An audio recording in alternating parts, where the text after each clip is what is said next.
call the meeting to order, please. Lisa, will you read the statement of compliance? The notice requirements of the Open Publics Meeting Act for this meeting have been satisfied. A copy of the annual meeting notice was sent to the Press of Atlantic City, Star Ledger, posted on the bulletin board in the municipal building, the municipal website, and filed in the office of the municipal clerk. Please turn off all cell phones. Please stand for the Pledge of Allegiance. Attention, salute. I pledge allegiance to the flag of the United States of America and to the republic for which it stands, one nation, under God, indivisible, with liberty and justice for all. Lisa, please take the roll. Mayor Collins. Here. Commissioner Blumberg. I am here. Commissioner Horn. Here. Welcome, everybody. Ed Dennis and Remington Vernick were unable to attend. I did speak to him this week. Nothing major to report as far as our engineering report, so we're going to go right into our department head report. Chief Adams, would you like to begin, please? Sure. Get started. One, I'm going to start off on the JIF side of things. We had the JIF Executive Committee meeting yesterday, and some of the things that were talked about specifically were the city's responsibility with cyber liability and basic security. And I provided copies of that for both you and the business administrator's copy here for you guys as well. But there's some things that I'm going to reach out to our IT person and to Ocean to discuss with them to assure that we're doing everything accordingly like we're supposed to. It just might be a matter of a little bit of housekeeping for us. We might need a couple resolutions to tighten things up, but I'm working with them. It was very eye-opening because a majority of the people in the fund didn't know what the consultant was talking about. So I think we just need to work with our cyber people to get to the bottom of it and assure that we're doing the right things. Other than that, there's not a whole lot going on in the fire department. We were training on a house yesterday, or 2 days in a row on Amherst Avenue that was very good for the fire department.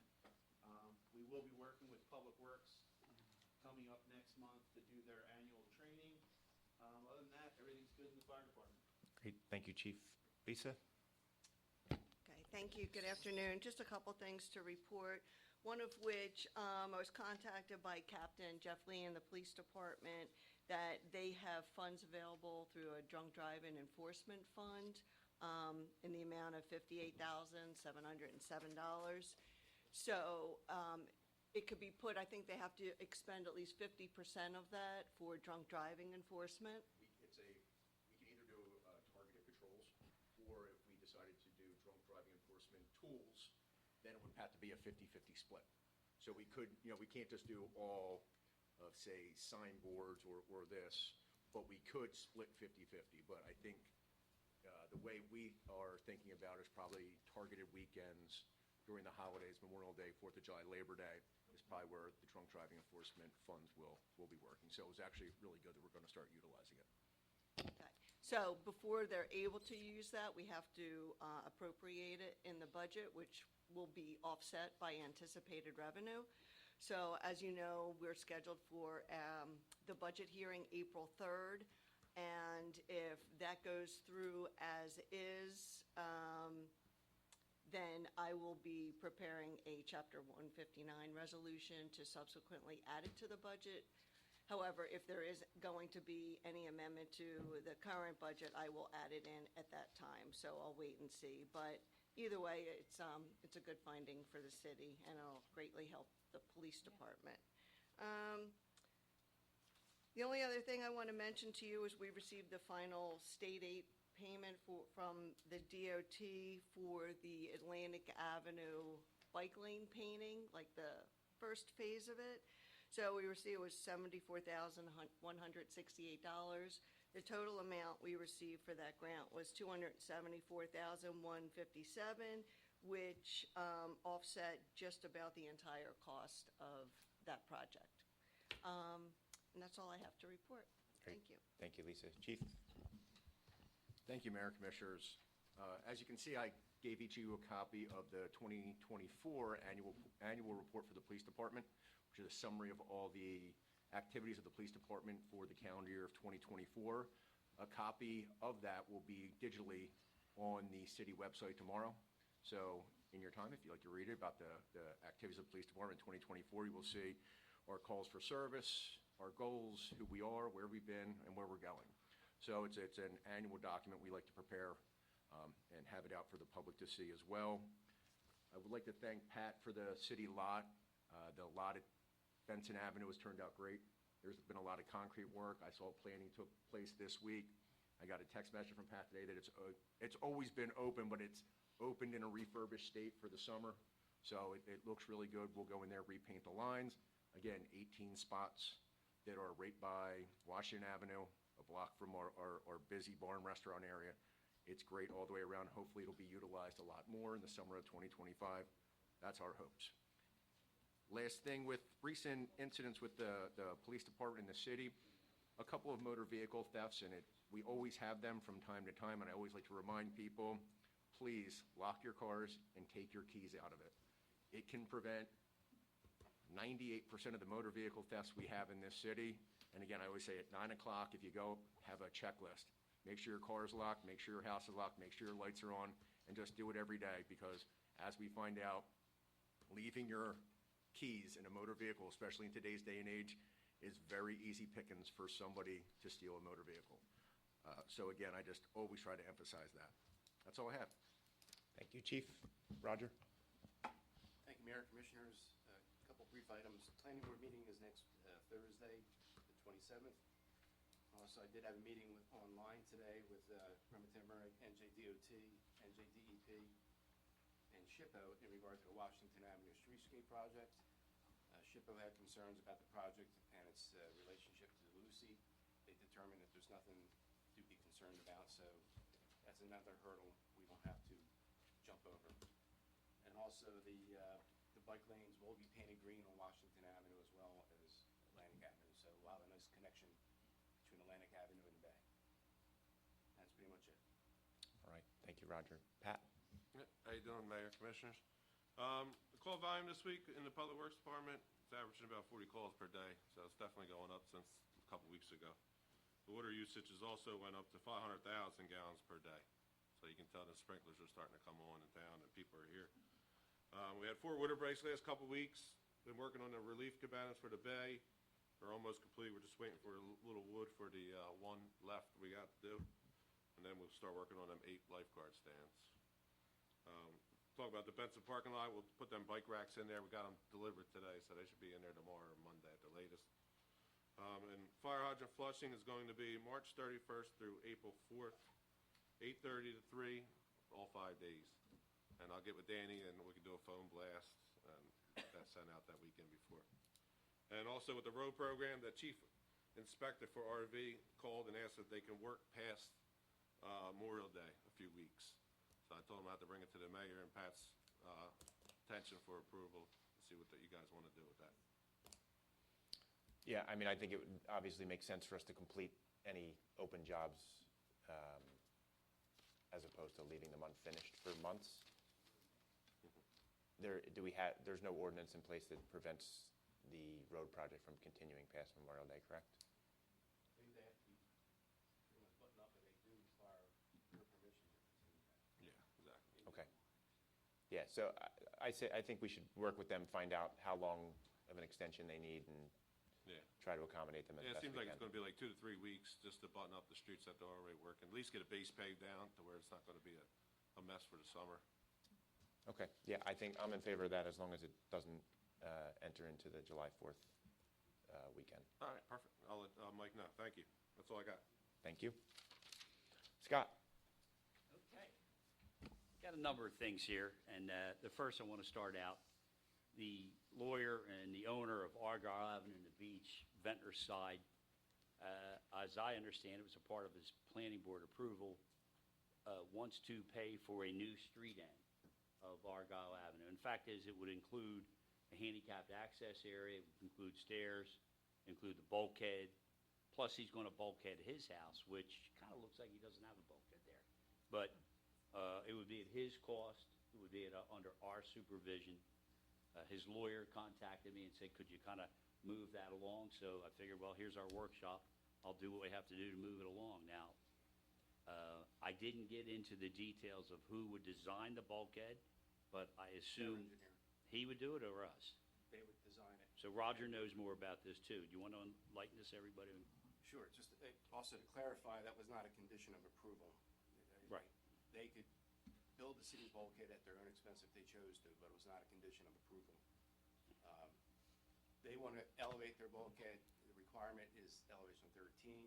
They want to build it to 15, I believe, and also build the city street end at 15, which would be accommodating to that. So they would have to provide a design to be reviewed by our city engineer, and it would be constructed at their expense, and we would oversee the construction.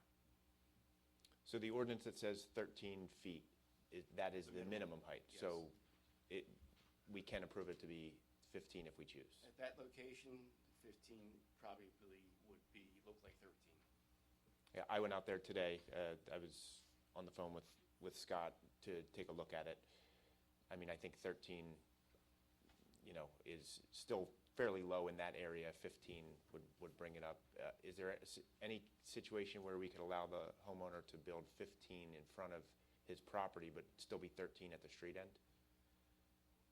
The bulkhead's not the issue, it's the front deck, the beachfront deck, that they want to build higher with the bulkhead. That usually leads into a problem, but it's not the bulkhead. Okay, yeah, because as Scott said, the current situation looks like their deck might be on top of the bulkhead, or, I mean, you couldn't even really see a bulkhead in front of their house. Because they want to build a higher deck, so they needed a variance for that. And the reason for that is the higher bulkhead. Okay, so is this something we approve by resolution? Yes, you got to make a record of it. Okay, can you share the plans, the house plans with us so we can take a look at what those elevations are, and then? We can knock that out for the next meeting. So I'm not really sure who does the design of it. Or do we want to mandate that the street end be at 13, which would be about up to here on my chest? Or if it's 15, it would be over my head when I'm 6'1". So again, that's, you guys have to make that decision, how high you want your street end bulkheads to be. As far as the homeowner, though, I think he has that option to go up higher if he wants. I guess it's his deck, is what you're saying, is it? Just can't go lower. Did he get a variance for his deck, or what? Yes. Oh, so he got it all right, okay, so and the lawyer said they wouldn't do it till after Labor Day anyway. So we have time to figure this out, come up with the wording. I don't know if we want to have him post a bond. Roger and I will work out the details. Okay, yeah, if you could just share a copy of the approved plan so we can review, that would be It's a helpful. good one. Okay, so next, part of our discussion, as you know now, the Save Lucy Committee wants to tear down the old gift shop building as a part of their game plan to put in a new structure and whatnot. I have made up a draft. It is contingent upon having Green Acres approval, which I understand they have. I haven't seen it though. And also having approval from the historic, whatever it is out of Trenton, that funds part of this. So with your permission, I'll put that resolution on for the next meeting. I understand they want to tear the structure down prior to the summer. They want to do it in April. And I'm not sure what they're doing about a new gift shop, but I do know they picked up the former bank unit across the street, and I think they're going to use that as a gift shop for now. Yeah, You know, so Lisa? they had a ribbon cutting over there. That's what they're doing, right? They're gonna. Yeah, they had a ribbon cutting over there a couple weeks ago, Oh, and okay. All right, I wasn't aware of that. and they moved the gift shop to temporarily across the street when the structure comes down. So I had sent, apparently somebody thought at the Green Acres level, there's different people. I sent off copies of the executed lease that we had approved last year and the one that was in effect prior from 2019 and then 2024. So we're in good shape. I don't think we have to do anything else. It's at their expense. They're tearing it down at their cost. So it's not city tearing it down, it's the tenant who controls that property. All right, number 3, on here I have a resolution to authorize the lease for what I'll call the greenhouse bar on the beach. This is something that the state has required us to do. In the past, we gave them a license. If you'll recall, then Governor Murphy and the state legislature changed the law. We've allowed that beach bar to be an amenity for visitors and residents of Margate. So it's on for tonight's agenda so that it'll be $25,000 a year. We came up with this figure based on what we understand beach bars to be paying Atlantic City, equivalent, pretty much the same, goes up 3% a year. They will pay that 25 as soon as they get a copy of the signed lease and resolution. So if you pass that resolution tonight, we will now be charging the greenhouse for the area that they've been using, but we're going to do that.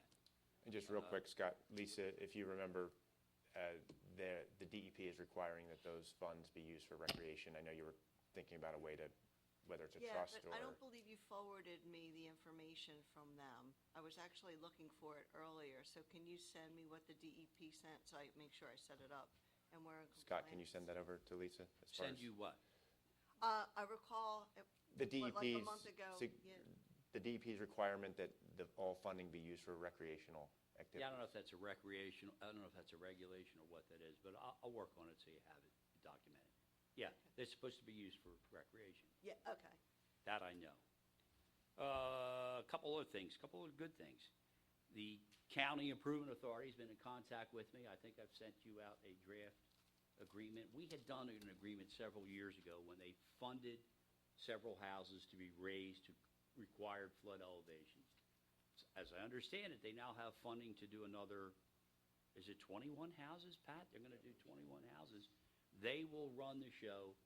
The agreement that we enter into with the property owner, something that I made up with them a couple years ago, they are willing to use that format again. So, I don't know, not tonight to approve Jim Martello's working on this too. He asked me if we would approve that format. Roger, I want you to take a look at it one more time, maybe you, Lisa. But it was good enough 2 years ago, Pat.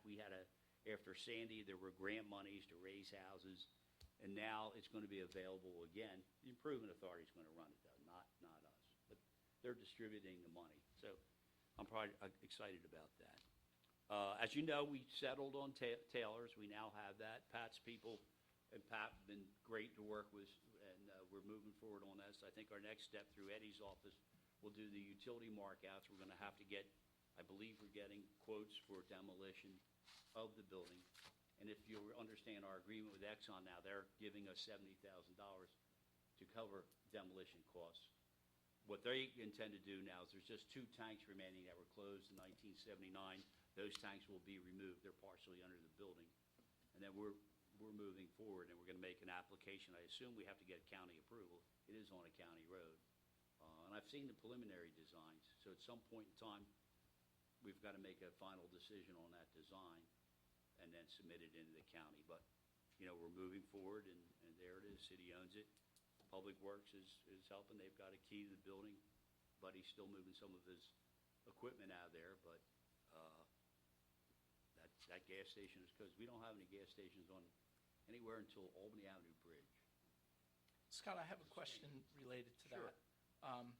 The Bud still being in there Yes. with his tools and are we covered from a liability We certainly are. standpoint? We have insurance If somebody gets hurt? certificates, very thorough insurance certificate. We have a use and occupancy agreement with Bud Taylor. We gave him till the end of this month to help him shut down his business. We also have insurance covered that he furnished at his cost. Thank you. Yeah, Maury, everything was sent to Dave Miller Good. and John. Yeah, Dave was great to work with, as always. Made sure we're covered. I know I'm not sure if there's a question about this next one, the license for Sunrise Tequila. I prepared that. That's for their handicap ramp on the side of the building.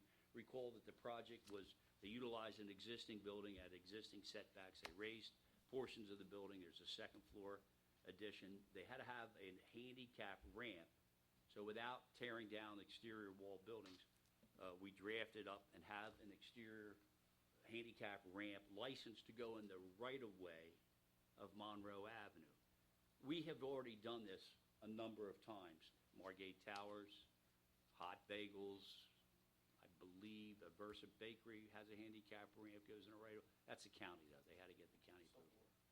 Saltwater has one on the side. There's been others, one on Frontenac Avenue.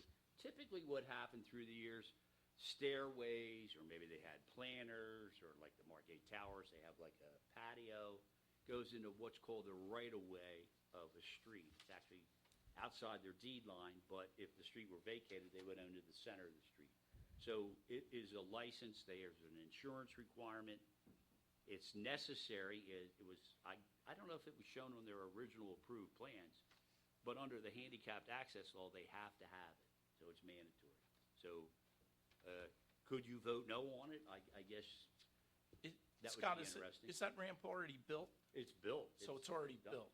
They built it, yes. They built the ramp? Somewhere we said, wait a minute, you need a license here for this ramp. So, yes, they did put it in already. But as you're probably aware, their sidewalk failed. They didn't have the proper slope. And if you go by there, you'll see they've ripped out the sidewalk. I don't think they ripped out the stairs, but all the concrete is gone. They have to replace it. The slope can't exceed 2%. I think it was closer to 4%. So they got failed by the county, and I think we failed them too on our side. So their contractor, he screwed up in a number of ways, Maury. So that was a mistake. But I would urge you to approve it because I think by law they have to have a handicap ramp for access. Okay, what else do I have? The Raising House, Taylor's. Osborne Avenue, as you know, we've made a deal. We've got it off the Rossi list. I'm waiting for the beachfront owner's surveyor to give me a plan so I can get a minor subdivision so we can convey the lot.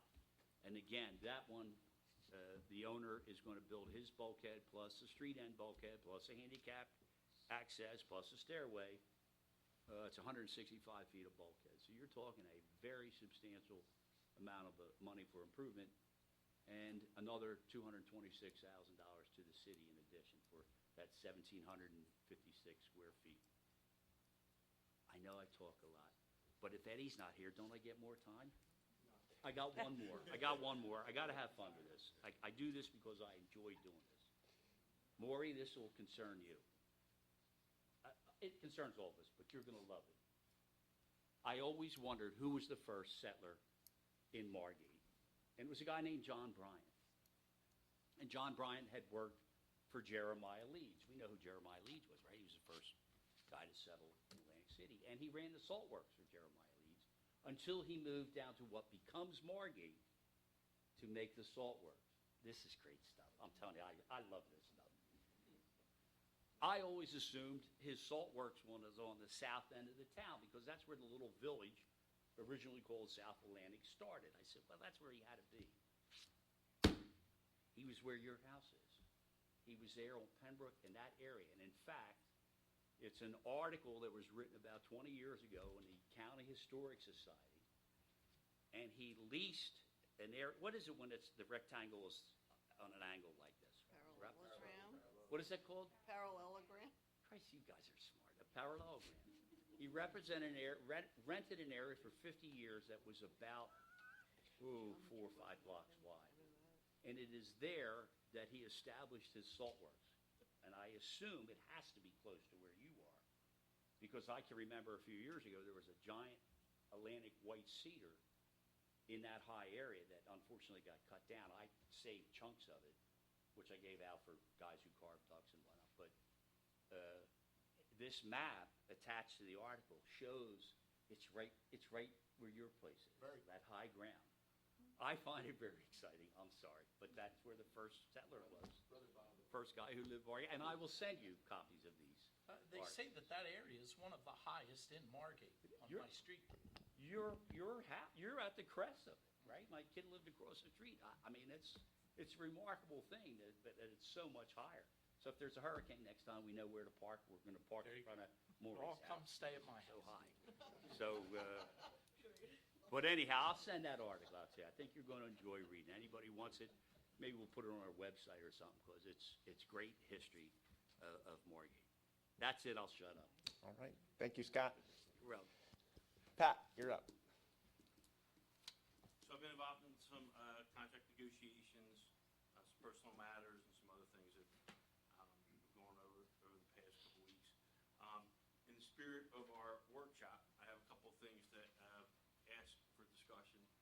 One, it was asked about the black backpack blower ordinance. discussion about that. And by the way, I don't mean to keep my back to you, but I've been told that they can't hear me when I turn around, so I'm going to try to stay forward a little bit.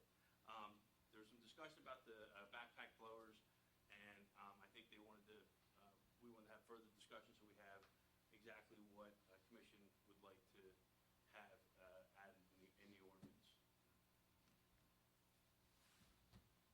I can start. Yeah. At one time, they were banned. We didn't allow them.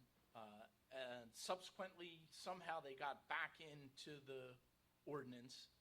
And my thinking is, and from people that I talk to around town, is that they're noisy, they're loud, they're obtrusive, and the guys take advantage of using them.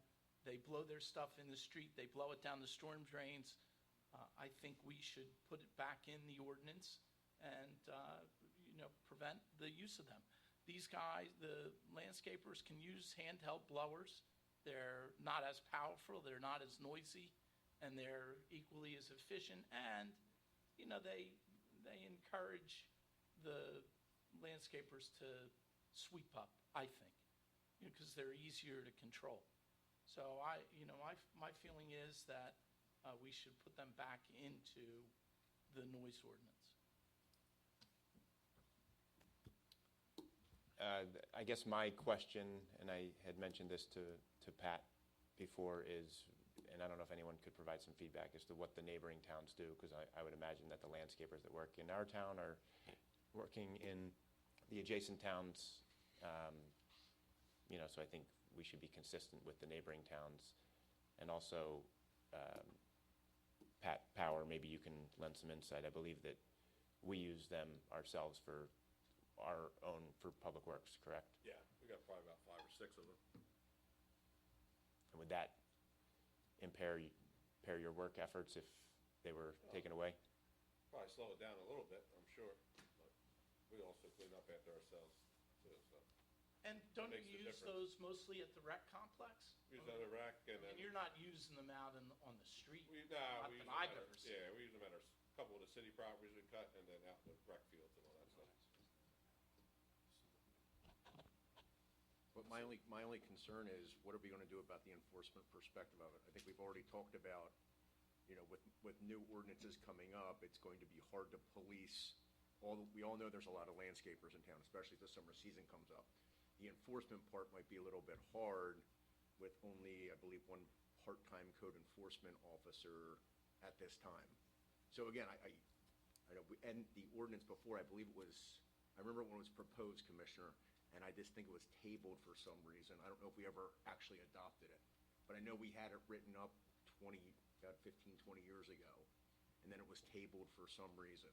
And I don't know if these same concerns came up or not, but I just want to make sure the enforcement part, so we wouldn't just put it on the books and not really enforce it, is my concern. Without a doubt, and I appreciate that, and I agree with that. And the idea is that if we don't do it, we're status quo, and I don't think we're doing the right thing by the residents that have to listen to the noisy blowers. I don't think we're doing the right thing for the environment. And we are, in fact, in discussions with the business administrator and Roger to move as we discussed last week, to move our part-time enforcement official to full-time, and also look for an additional part-time help there. So in that regard, if we're able to do that, when we do that, confident we'll be able to do that, we'll be able to cover this. Yeah, because we had that when we had a part-time Steve Schwartz before he passed. As a part-timer, he would do those city ordinances. He would drive around and do long grass, and he would do those kind of quality of life issues. And then after he passed, we just haven't had someone inserted to kind of do those things, but he did a monthly report. What were his hours? He worked Monday through Friday, I think it was 9 to 3, 10 to 4, depending on, especially in the summer season, because there was more, dumpsters, and he would do, like some we all see with the seagulls, with the trash cans, he would do overflowing trash cans. Steve was very diligent in what he did, and he would send out letters to homeowners first before we started finding them for overgrown grass. So he was actually very good at his job for those things, and it kind of took a little bit of the burden off of code enforcement to do other things. He also did Saturdays and Sundays. He would drive around Sunday mornings to make sure that, From time to time, yes. Yeah. Depending on what we were getting was- complaints he on. was flexible. He was very, exactly, he was very flexible. Question for you, is it all leaf blowers or just gasoline leaf blowers? The ones that are, the big ones that are on the back. Because it looks like Jersey has some proposed legislation, as do a number of other states, but I don't think any of it's passed yet. It looks like it hasn't. They would ban gas leaf blowers, which is what I think you're talking about, the backpack one. But it's not law yet, from what I can tell. But it's proposed, there's a Senate bill on it. So just commenting about the. We're the code- trendsetters down here in Margate. Just comment about the code enforcement. We are actively speaking to our guy, and he already does a lot of flex hours now, and he's going to add to that. He's talked about adding that, but we haven't gotten any exact formal numbers and stuff like that at time. So I just want to let you guys know that we have discussed it. He is willing to put more time, other than being part-time, and then once we get that established, we'll, move forward with the part-time. Pat, why wouldn't we do 2 part-time individuals so we don't have to do, We could do that as well. It's whatever you guys want as far as direction goes. Just provide me the direction, I'll run that way. Roger, it looked like you had something to add at some point. I think the person that we're talking about that's part-time would be willing to waive certain entitlements, let's say, to work full-time, as he's retired and receives a pension, so that he's willing to do whatever to help the city in that regard. And also, I just wanted to go back to I think the reason why the backpack blowers were reinserted into the ordinance to be permitted was as a condition or a give back to reducing the hours for landscapers and contractors. That was in there, put back in there to help the landscapers accomplish their work in a short amount of time. I think that's what I recall. And also in the ordinance is all landscaper contractors are supposed to get mercantile licenses, and I don't think that's been done. So I think once we get mercantile licenses from these contractors, first we have to track them down. And 2, once we get their mercantile licenses and their information, it'll be easier to, if we put the backpack blower ordinance back into effect, it'd be easier to track them down and let them know, instead of just finding out who they are. So that's just what I call in 2022, I think it was, when that ordinance was updated. How do we track them down? What's your thinking there? A lot of times they're in an unmarked truck, or they just show up, or they park the truck around the block and they're just walking around. And if we see the truck and we know who they are with the mercantile license, we can contact them. We know who they are. So it would be a matter of code enforcement It's just- going around and trying to find out who these guys are that are working in town. Right. Okay. Let's talk, Pat, let's talk about that offline, all right, with Roger? All right, Pat, did you have any other things? The other thing, there was some discussion, apologize, my mic was off. There was some discussion last meeting about an additional vendor license for iced coffee. And we had talked about that, and I know that there's a resolution, I think, on tonight's main agenda to authorize a low bid for the Ice cream vending, and it was never finalized to have a second vendor's license for the iced coffee or not. I think you and I talked in the future about doing that, but I got the sense that it's a little bit more urgent than that. Yeah, I mean, I think if we're putting this out for a 3-year bid, I think we should do it all in conjunction, because I think if somebody's going to be vending ice cream on the beach, they should be aware that there's also going to be coffee vending. So I think I it makes agree. sense to do it together. I did speak with Ventnor's mayor, as they have a iced coffee cart on their beaches. I believe it went in last summer, was their first summer. They had a lot of success. I think it would be great, and I'd like to see them separate it, just because I think it offers people that have a specialty in that area. And I've been approached by 3 different people just about this iced coffee. So I think we will get multiple bidders that are interested in that, and, you know, keep the ice cream the way it's been done in the There's past. nothing to prevent the ice cream vendor from bidding on the iced coffee also, so Yeah, I don't, two licenses? correct, yeah, I don't see any reason why that would be an issue. Commissioner? I'm good with that. You know, is there anything that, so this would be a separate license for another vendor, or we're the same, but we're not opening ourselves up to multiple vendors on the beach. We can restrict it.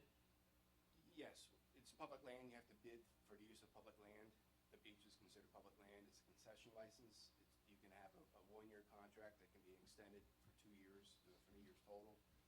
I don't know if you want to do that for the iced coffee too, or maybe do a one-year trial. Yeah. Or do the 3 year. I would do, I mean, if we have the option to renew, why not do it the same way? And then if it doesn't work out, we can choose not to renew.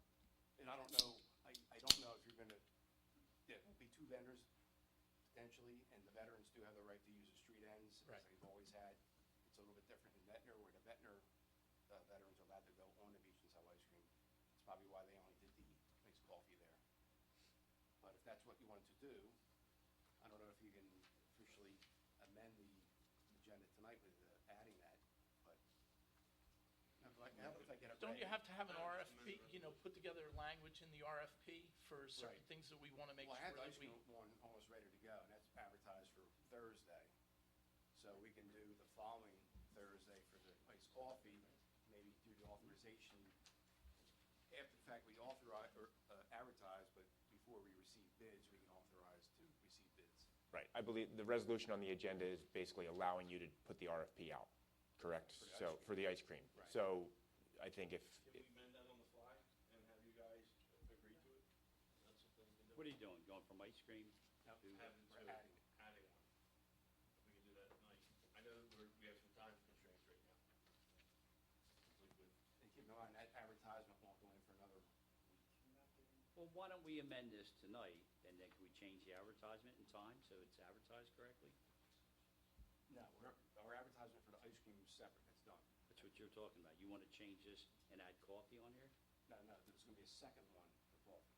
Pat? so would it just make sense to just have that resolution on the next meeting agenda? There's one for coffee and one for ice cream.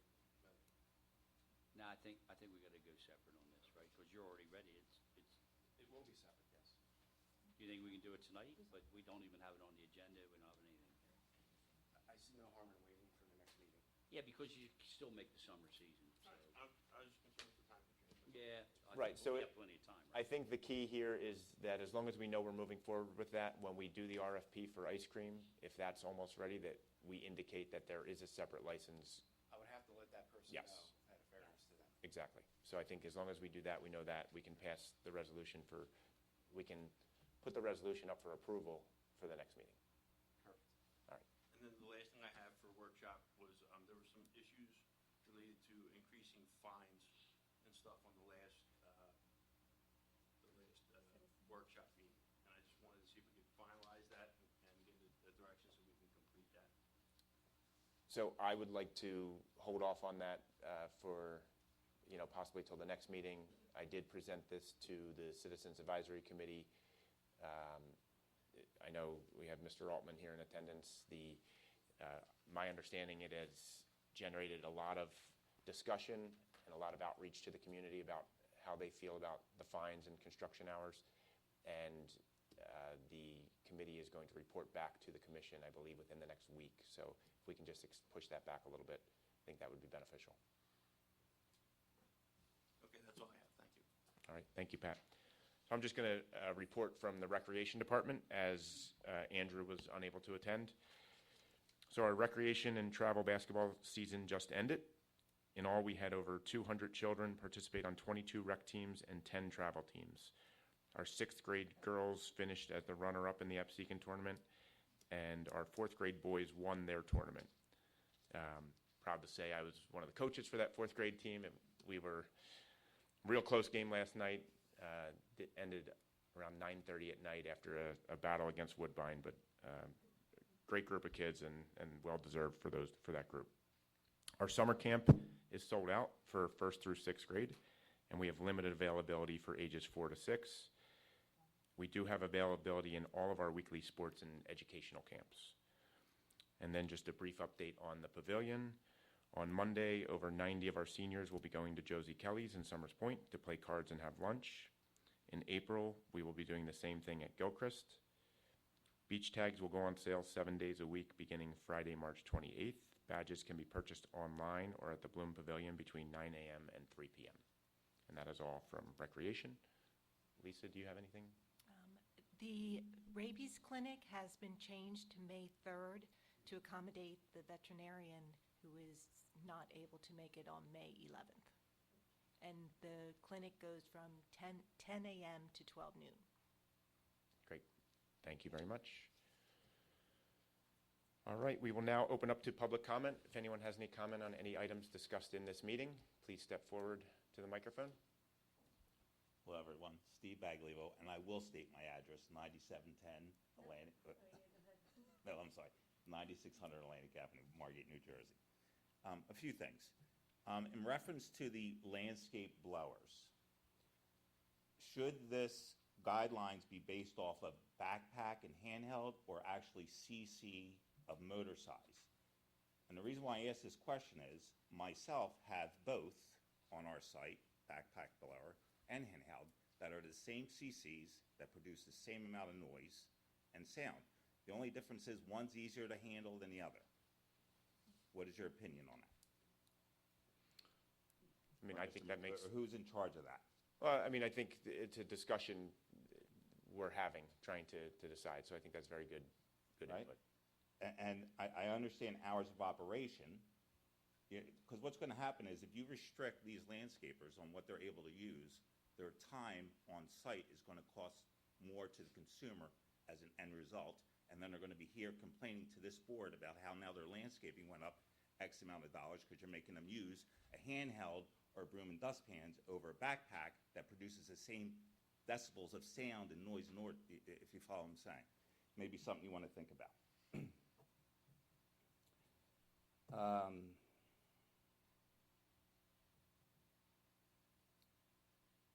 In relationship to, let's see, the bulkhead on this beach, isn't it more common to instruct a homeowner that if they want to rebuild or want to handle the bulkhead at the end of a city street to the beach, that the city would commonly handle that and then back charge that homeowner? Not give the homeowner the authority to build this bulkhead to whatever height they want it to be and things of that. So they're required to submit, and Roger can, because I know we've done this before, Roger can probably add to this, but they're required to submit their own engineered plans. They're reviewed by our engineer, and then approval is given at that point. Does that sound correct? That's correct. So the homeowner would have the approval to build a city bulkhead at the end of a street? The homeowner, yes, correct. Okay. And would that homeowner be required to perform, place a bond on that related work? I would recommend it because here's the way it works. We've done this a number of times now. The homeowner here, he wants to make a donation to the city. He wants to do it in conjunction with building the new bulkhead in his property. But it would be prudent for us, once we get the engineer's cost estimate, probably have a bond put up. Because in that period of time when they take out the street end bulkhead, but before they replace it, they say something goes wrong, you know? So it would be good to have the city covered. But, I mean, if here's somebody wants to donate a free bulkhead and handicapped access and a stairway, Well, I don't see any reason for the city not to take that. We well, I govern understand that. how We it's have, built. we have a lot of wealthy people that live along this beach Maybe line. we'll get more bulkheads. And Steve, would be would you more than like happy, including myself, would would you be like more to than throw happy to bulkheads in pay there? for the bulkhead if I can build the bulkhead that I would like to have, of course. Well, our ordinance allows it to be. In other Or if it words, benefits my minimum- property, absolutely. Yeah, the minimum is 13 on the ocean side, and the homeowner wants 15, which, as they say, it's the minimum. He's allowed 15. So, And how does that impact Margate in relationship to any other government agency who handles the beach, such as Army Corps of Engineers and well, if things he's of that nature? replacing the bulkhead in the exact location where it is, he's allowed to do that by right, Roger. He doesn't, is that what they refer to as a by right? They usually get a permit. they would get a permit, they can do that very quickly if it's in the same location, Okay. All right, that's all on that. which he wants to do, same location. In relationship to the street repairs that are not going to be completed by Memorial Day weekend, what streets are we referring to? Well, right, okay. Yeah. Right now, they're on Thurlow Avenue, 3 and 400 block, and Fremont Avenue between Fredericksburg and Clarendon. So most likely, it's going to be them streets, So we have two streets. well, yeah, 2 blocks and. 2 blocks. Yeah, 3 blocks altogether. In their contract with the city, and I haven't reviewed it, and you could tell me to review it yourself if you want, is there a time schedule delineated? Is there penalties delineated if they don't meet the time schedule, things of that nature? I honestly don't get involved with that part. RB, Eddie Dennis is the one that would get involved with that. He's not here tonight, so. There usually is. Excuse me? There usually is. There usually is. But today you can't tell me if there is or is not, correct? That is correct. We Okay. can't tell you today. All right. Did anyone consider require them to work additional overtime hours during the weekdays? Instead of stopping at 5, they run till 8 o'clock in order to meet the schedule to be done by Memorial Day? That it incurs more costs on their end, which is their responsibility. I should hope that we had guidelines written in the contract to say you need to be done by Memorial Day. Doesn't that violate the ordinance for working? Well, there's exceptions we Yeah, make for everyone. It would violate the ordinance for working, but I think we could waive that. It's not a bad idea. Or perhaps we could waive the requirement and let them work past Memorial Day weekend. Well, I know I have numerous friends that live on Thurlow, and it's been ripped apart for quite some time. And prior to it being ripped apart, it was impossible to even drive on that street. I know that they came to you, Mayor, yourself, requesting your assistance to get this project completed. I don't think this should be delayed or made easier for a vendor who's making X amount of dollars on this project to give them more time. They should have been done by Memorial Day. And if this administration did not put guidelines and penalties into their contract, then it's our fault. It's not the vendor's fault, and that's what I'm trying to find out.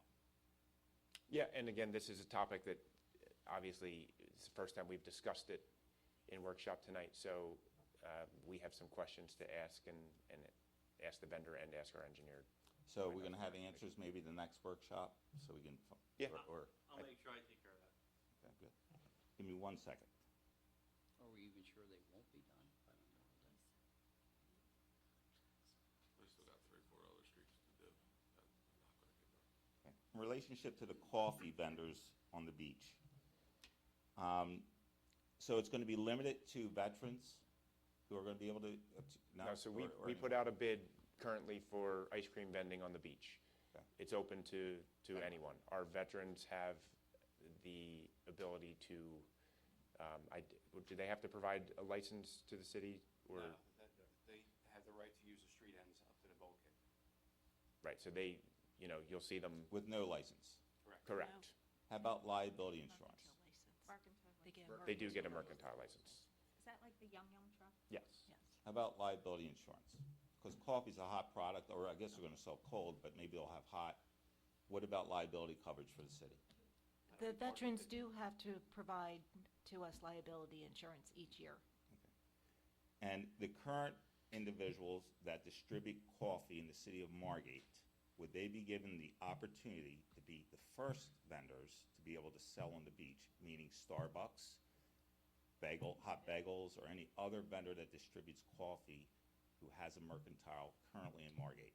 So it's required to be an open bid process. Open bid, so they wouldn't have precedence over anyone else? I don't believe that's legal. No. Okay. I'm asking, I don't know, that's why I'm asking. What were we referring to, getting approvals for this on the fly? Like, in other words, voting on this tonight? On the agenda is a resolution to allow Roger to Let put me a, finish, because we have a lot of residents who have complained about doing things on the fly here in Margate in relationship to, as one example, the increase in water and sewer cost, right? We propose, or the board proposes something, and then it goes to the next meeting and it's changed, but nobody gives the public the opportunity to give their input in relationship to what's going on. So why are we pushing to do things on the fly? Is it important to have coffee like next week, or like what is the urgency of that issue? So I think, Let me answer that. I was just trying to be considerate because a vendor who does that for the beach is going to have to like hustle it up to get it done.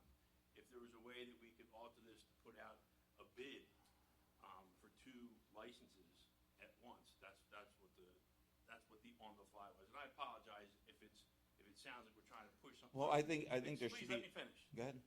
I wasn't trying to push something through so that somebody didn't see. I'm pushing something through, which is a process, there's an open process that would allow the vendor to have more time to prepare for Memorial Day or for whenever they take over. So Right. it wasn't anything that was trying to be pushed in press. And in relationship to your comment about the water, we redid the water ordinance properly, and we allowed for comments and questions. So technically, it was done almost twice.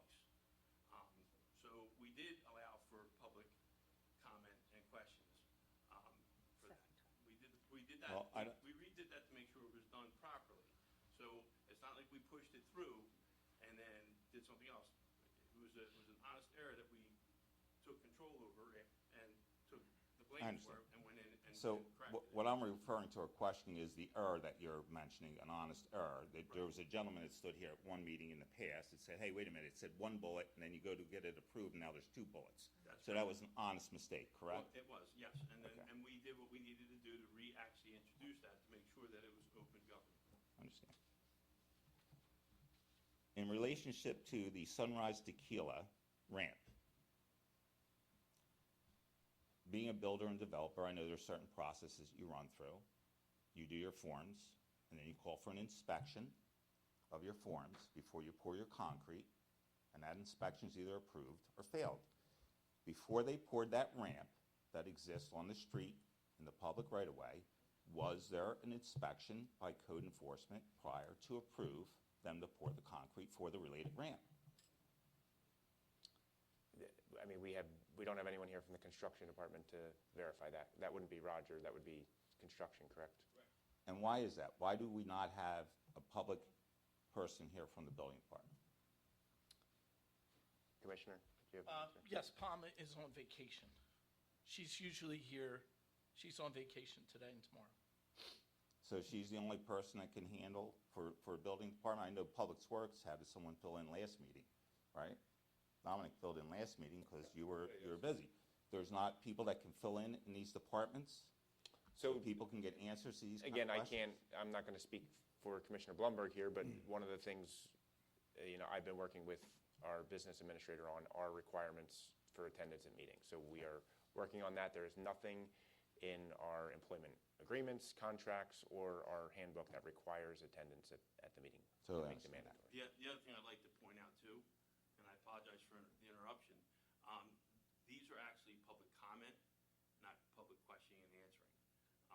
And although we are open government, and we try to assist in every single way that we can when somebody does come up here, sometimes people don't understand this is really supposed to be a public comment. I understand. Not questioning and answering. So And I appreciate that. Sometimes we don't have the answers with us, and we may need to go back and research it. The employees up here are diligent in doing their job, and sometimes they may not have that right in front of them. Absolutely. So that's why we try to make it a public comment, and then if we need to get back to you, Totally we're agree. more than happy to get back to you. and answer Totally those agree. questions.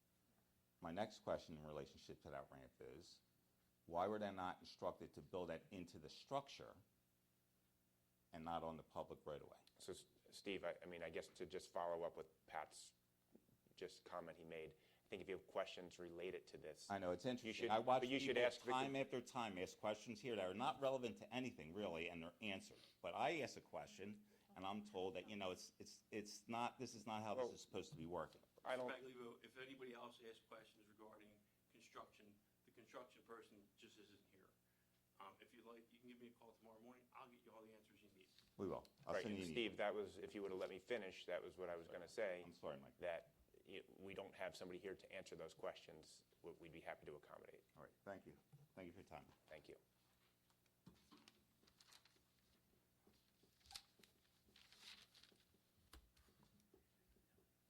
Dennis Korniewski, 7702 Amherst Avenue.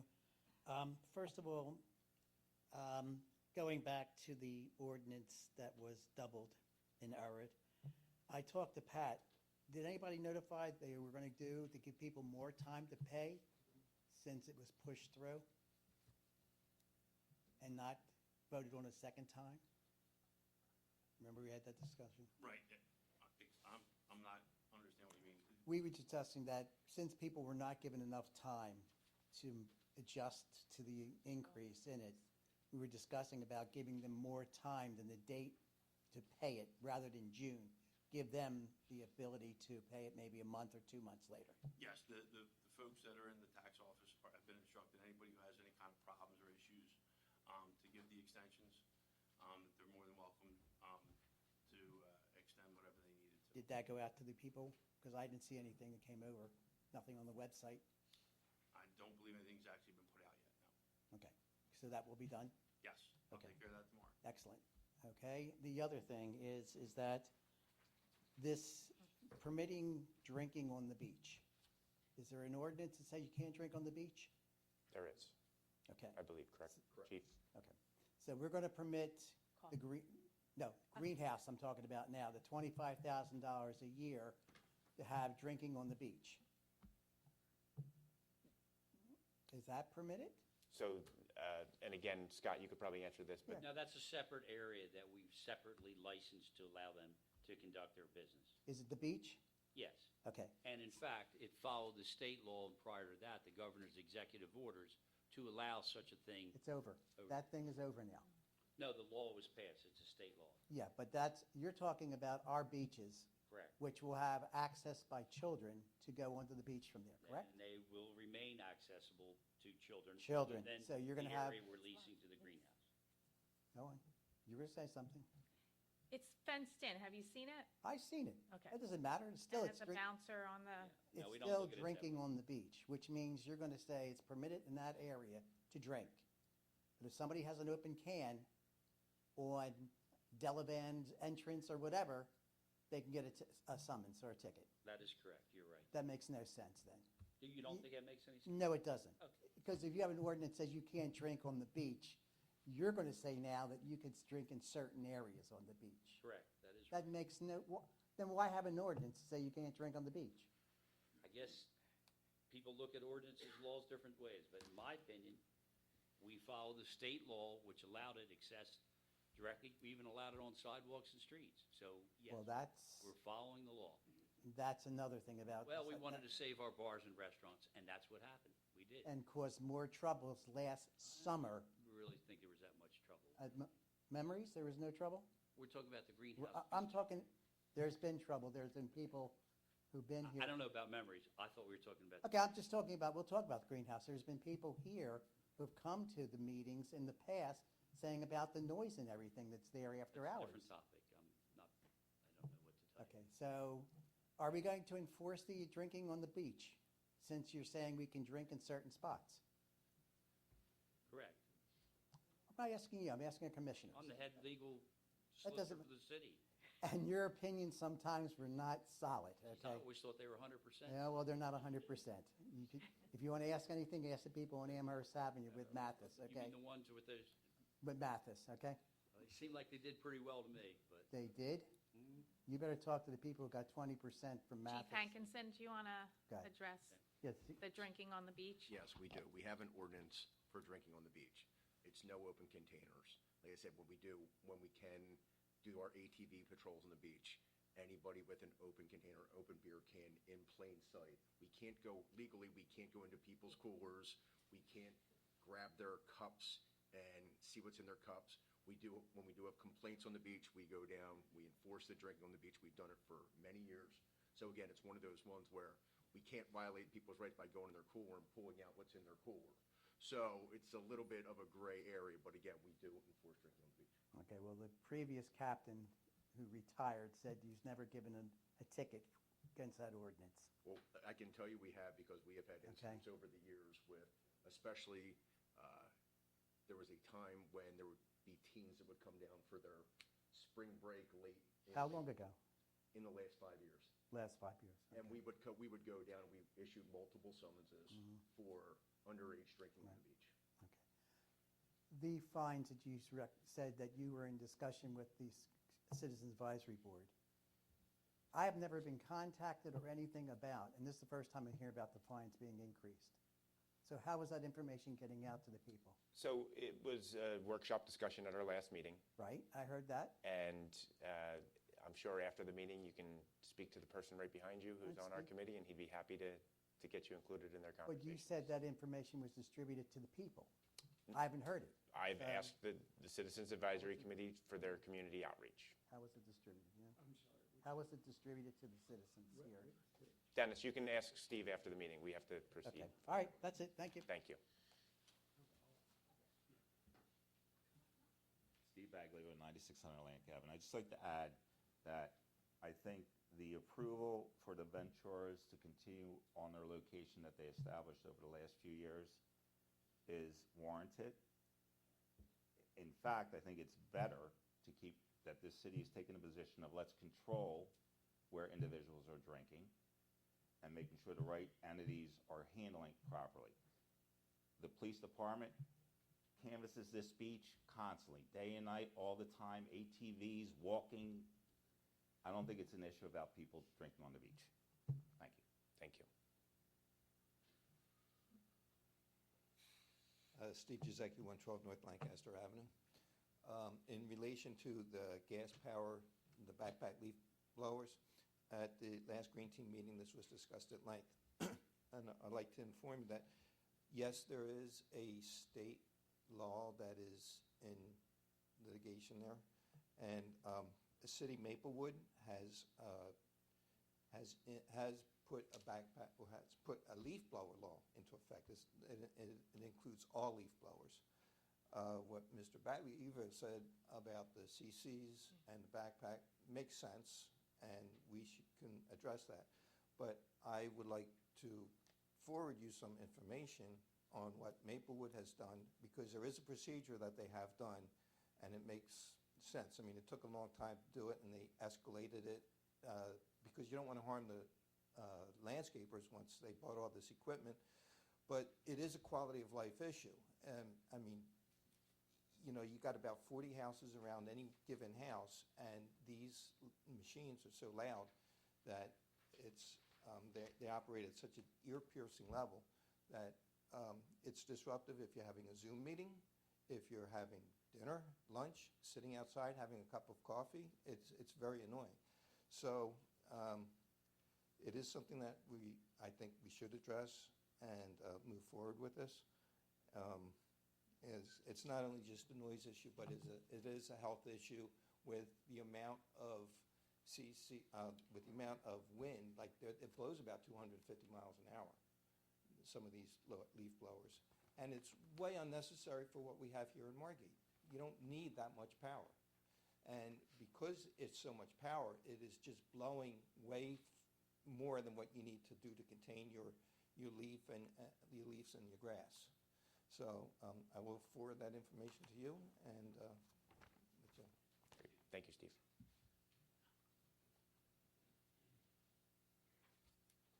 Sherry Lilienfeld. I'm a full-time resident of Margate since 2002, and respectfully, I just do not like to give my address on public record.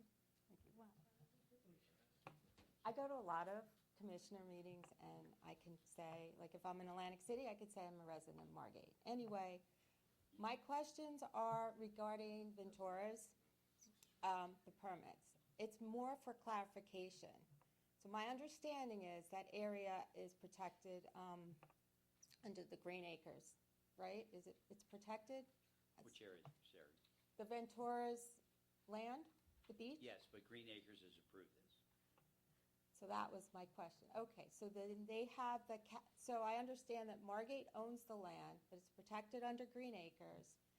And so were they able to get their CAFRA permits? Yes.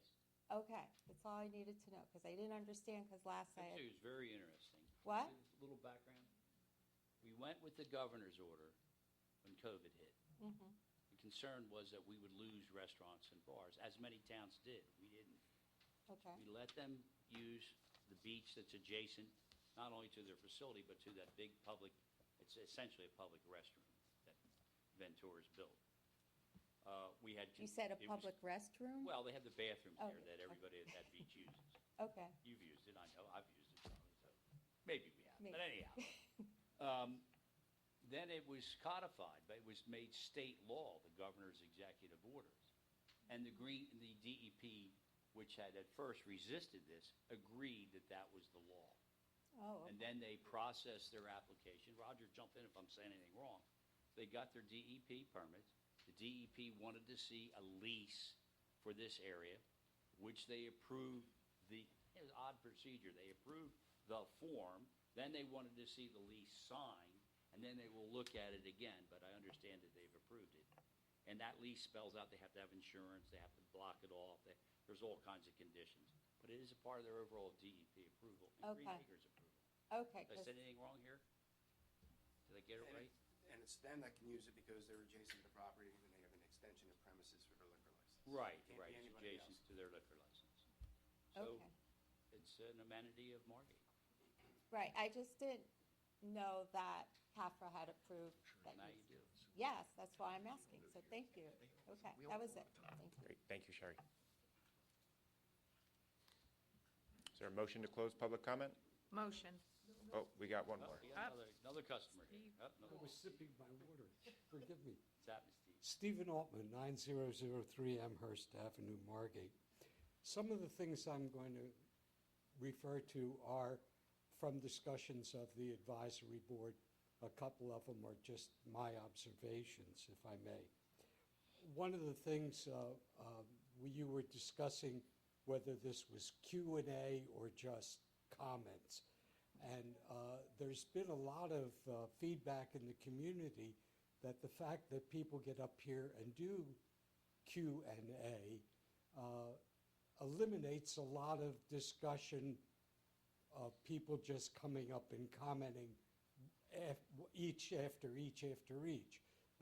So that my observation is that in the long run, having a Q&A is better for civic outreach.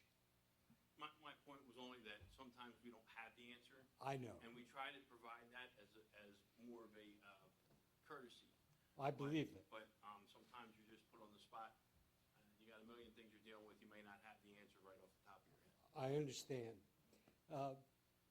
As far as the leaf blowers, they're in a category of machine like gasoline lawnmowers and what are the wave runners that are the most polluting engines anywhere. They put out more pollution than dozen cars. I'm not talking about the noise or the hours or anything like that. Just as an environmental thing, they're very destructive to our environment and probably ought to be considered in those terms also. Back to rakes, I imagine. Lisa's budget last meeting was outstanding. I've been coming to meetings for 17, 18 years, and I've never seen such a comprehensive budget. It was outstanding, and it did raise an issue. Fines that are collected for code enforcement, for example, the question is, do they go into a general fund, or can they be utilized for the hiring of other code enforcement people? They go into the general fund. There are certain situations where you can establish a trust fund to be used for an individual purpose. I'm not sure if that would be one of the approved purposes by the state. Would look into it, but it basically all comes out in the wash at the end. So I would have to verify if it could be used solely for a trust fund or not, or if it would be worth it. It might be of interest in terms of additional code enforcement people. Fines that you were talking about, escalating fines for building, I believe the advisory board came up to the conclusion that they were going to recommend, and I'm not doing this officially, just off my memory, that we were going to recommend the same fines as Longport, which I think was like $250, up to 1,000, 250, 500, and then 1,000. I think I'm correct on that, am I? Do you know? Okay. I think that's going to be the recommendation. I can't even read my own writing. Again, with the water going up, some of the feedback from the community is, okay, we've increased the amount for basic. How is that money, how do you come to that figure? How is it being utilized? How are those funds being utilized for the water department, for example? And why the increase? I think it's just an accounting thing that people are interested in. It went up. Why? How are those funds being utilized? Yeah, so again, the long and short of that is that expenses exceeded revenue, so it had to go up. Pat, maybe you could give just a 30-second what the water department does and what goes into, how many employees, things like that, that is what helps provide the drinking water. Yeah, mostly all everything that goes up is, especially with the lead service line replacement that they're mandating, that's going to be a big expense. You're talking, I'm not really sure, but estimate probably $20 to $40 million over the next 7-8 years. Right there's a lot. But every year we got to redevelop wells. They're usually about $160,000 a piece. We got the meter replacement program going on. I think this year it's going to be close to probably $1 million for this year added. Also, just to paint the water tower that's coming up probably in the next couple of years, it's going to be over $1 million. So there's a lot of expenses. Thank you. I'm just going to make my own recommendation that in that kind of an explanation, it might be useful to have it somewhere so that citizens can read it, and there you go. And I wanted to personally ask the chief, you commented about keys in the car. Yes. I have a new car. I got a key fob. It's always in my pocket. So it opens the car door and starts the car and all that. Are they easily stolen? And if so, what about it? Steve, my advice, just don't keep the key fob in the car. Keep it in the house. If you keep it in the house, you'll be fine. But we're finding a lot of key fobs are left in the car. No kidding. Because it's easier for people. In fact, we find 98% of our stolen motor vehicles have the key fob in the car to make it easier. Now, if somebody got into your car because it was unlocked, but the key fob wasn't in the car, could they still go under the dashboard and hotwire? I'm sure it could happen, and I'm sure there are, and even in today's day and age, there's RF antennas that they could pirate the signal from your key, your portable key. Wow. But for the most part, I would suggest put it on the kitchen table inside the house and lock the car. And remember to lock the house. Yes, and remember to lock the house, but that's why I always say, just, if the key's in the car, if the key is with you in the house, you're going to be pretty good.